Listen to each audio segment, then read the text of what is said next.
name's Charity Lilimo, and today I'll be giving the ceremonial speech.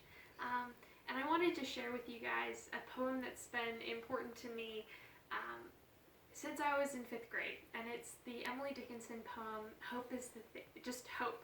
And it goes, hope is the thing with feathers that perches in the soul, and sings the tune without the words, and never stops at all.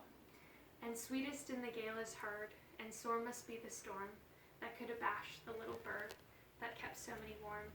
I've heard it in the chillest land, and on the strangest sea, yet never in extremity it asked a crumb of me.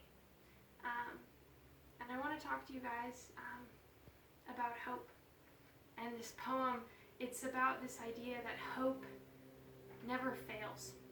It continues, and it's not based on circumstance. It's not based on what you've gone through. It's the bird that's singing in the midst of the calamity.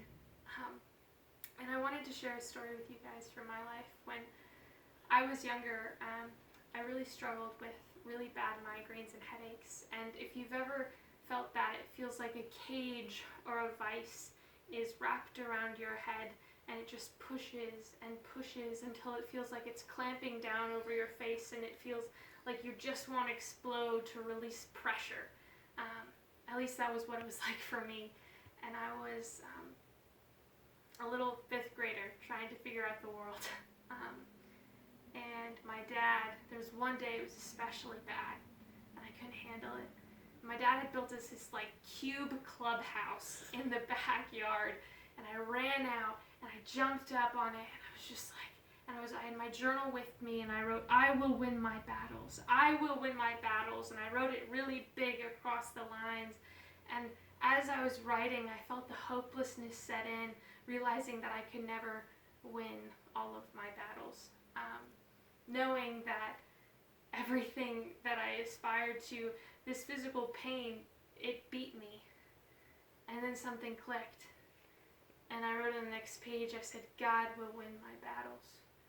God will win.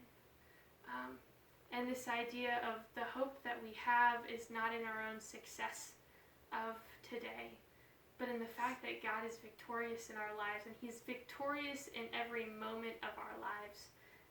When we give Him this and say, this is something I struggle with, and He's saying, I will be victorious over that. Well, whether that means being victorious in letting you know that I am stronger than it even while it is still present, or if it means I will vanquish it.